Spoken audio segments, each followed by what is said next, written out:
I'm Scott Baker, co-founder of Breitbart TV and co-host of the BCast, with a response to the anti-Fox News rant by the CNN anchor Rick Sanchez.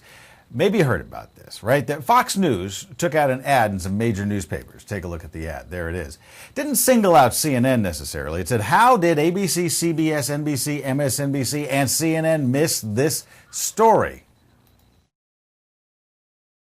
Of course, was the big, huge 9/12 rally in D.C. Sanchez called it a lie.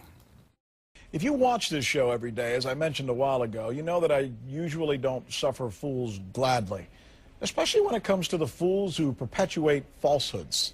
Well, today, thousands of you flipped through the pages of the Washington Post, only to come across a lie so bold and so upsetting that, frankly, I'm just not going to sit here in silence and allow my craft or my news operation to be unfairly maligned, because enough is enough. And yes, I'm talking to you, Fox News, you who claim to be fair and balanced. At what, I wonder? You know, I don't know, but I've got a couple ideas. Fox. Well, Sanchez is not the only one over there at CNN who's upset. Still, we can understand the confusion over at Fox. It may be tough for them to recognize actual reporting. Sometimes they do forget there is a difference between covering an event and promoting it. Saturday's march was a major news event. CNN covers major news events. It's what we do. It's why we're here. So to think that we'd, quote, miss something that big, well, that's just ridiculous. Well, CNN, the entire network, put out a promo to attack the Fox ad. Fox News wants you to believe CNN did not cover this story. Baldwin live at the Capitol. Kate, the march is getting underway. Fox News, distorting, not reporting.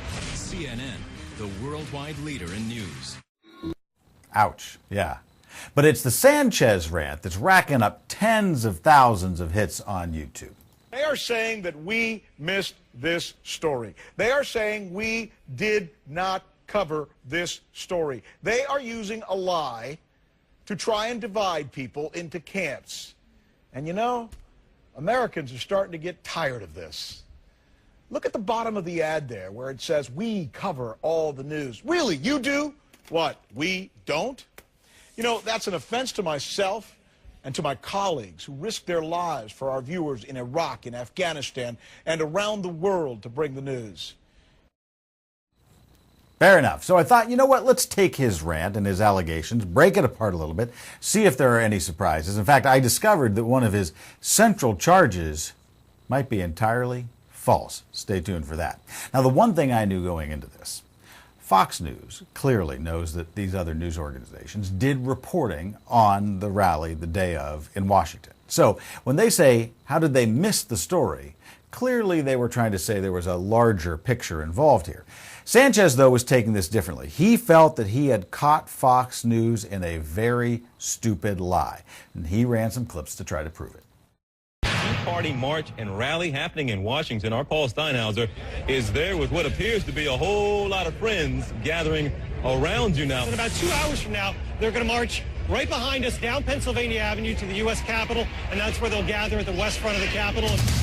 Okay, what was that? Was that like made up video? Am I crazy, or did I just watch CNN's Paul Steinhauser covering the story? You want more? Here's more. I want to check in again with CNN's Kate Baldwin live at the Capitol. Well, we came down because we heard that there were actually so many people still stuck on Pennsylvania Avenue trying to make it, too. You can see the people are all still coming from Freedom Plaza. So they were there, and those reports seemed to be pretty neutral in tone. And Sanchez even did play a portion of the most famous CNN clip of that day. Now by CNN Radio, Capitol Hill correspondent Lisa Desjardins. What do you think of Congressman Joe Wilson? Yeah! So there are people who very strongly support Congressman Wilson, Frederica, and many of them are right here. That was the extent of that section of the clip he played. By the way, when a reporter is asking that crowd to see if they support Congressman Joe Wilson, they're not trying to make them look good to the CNN audience. But let's get to the key thing here. What was left out? I'm going to play you the longer version, and you're going to notice in here that the crowd kind of drowning out the reporter. They're saying some things in the background like, tell the truth, go home, Glenn Beck, Fox News. Well, I'll tell you first of all, if you can hear me, this this crowd is not just here about health care, but they're here about a lot of issues that they're obviously upset about. Right now they're chanting, "We tell the truth." They've been talking a lot to me about what they think CNN should air, and here you hear them chanting. Let's talk about Joe Wilson. I've covered him for a long time, and I'll tell you, he's a man who does care about things like honor, doing the right thing. He's also... There you go.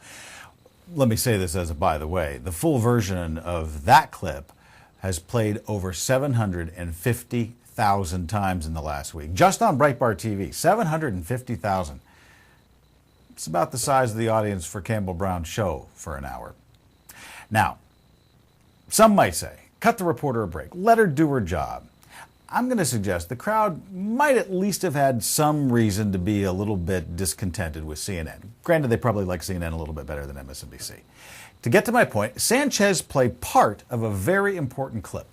Journalist Jim Spellman traveled with the Tea Party Express as it made its way across the country. The bulk of the people that are there for low taxes, less government control, but there really is an element that's got these kind of outlandish conspiracy theories about death camps and about this takeover, people comparing President Obama to Hitler. And that, it really is a sizable threat. It's not just a couple of people on the edges. All right. Death camps? You know, this was sort of a conclusionary report. It was at the end of the day from a CNN journalist who had spent a lot of time at Tea Party events, and he's guiding the audience here to feel that the important thing at work is that there is this dark edge, that maybe something sinister is going on. And that's just the short clip, right? I'm going to give you the longer version here. Listen to the anchor, Don Lemon, and the reporter, Jim Spellman. They had just been sampling some clips from people at different Tea Party events, and I'm going to start it here with the final images, the ones that they use to kind of set up the discussion. We're kind of the ultimate check and balance, I suppose. I don't want a revolution. I don't want a civil war. I would hate for that to happen. But it is a possibility. It's there as an option, as a last resort, should our government turn on its own people. That's just a sampling of what our Jim Spellman heard as he rode along with the Tea Party Express, and he joins me now from Washington. You see him there. Was that the most extreme of what you heard, or was it pretty typical? Well, the gentleman there with the AK-47, that was definitely an extreme. We saw people wearing handguns from time to time, but really running through this whole sort of subculture that's developed around these Tea Parties is a bit of a dark undercurrent. You have the bulk of the people that are there for low taxes, less government control, but there really is an element that's got these kind of outlandish conspiracy theories about death camps and about this takeover, people comparing President Obama to Hitler. And that, it really is a sizable threat. It's not just a couple of people on the edges. One of the big questions, will be, can this movement go forward while maintaining this kind of element on the edges? We don't know, but Don, there's some heaviness out there with this. Yeah, and as you're talking there, I'm looking at it. I saw the guns, I saw the socialist with the face, the red lips, and what have you. Here's what I want to ask you: at the Tea Parties or these rallies that you have been going to, do you ever see any people there who are explaining what's actually in the bill to the people? All right, I wasn't going to plan to interrupt here, but did you get that question? He's like, you've gone to all of these Tea Party events. Has anybody gotten up to talk about what's actually in the bill? Or is it just the death camp stuff? That was actually his question. At the rallies? A little bit, more with sort of talking points. But what you hear from the stage is a lot different than what you hear in the crowd. On the stage, they're talking about small government and health care and such, cap and trade, things like that. But in the crowd, what you really hear is a different message when you get out and talk to the people. It's a much sort of darker thing where they really feel that the country's going in the wrong way. Explain to me, what do you mean by much more darker thing? Talk to me about that. Well, I mean, one of the things that we heard over and over again is that it's sort of the death panels thing taken to several degrees past that, where the president's going to set up these death camps where they're going to do forced sterilization, and that the government is taking over the internet to stifle speech, and that there's going to be forced vaccinations. These are not things that after 30-some Tea Parties. This is not one or two people. This was people that we heard over and over and over and over again. Really, there's just so much sort of disinformation or misinformation out there that it really creates a significant part. You didn't see as much of it here today in Washington, but in these towns across America that we went, it really is out there, Don, and it gave me pause more than once when going across the country with the Tea Party Express. CNN.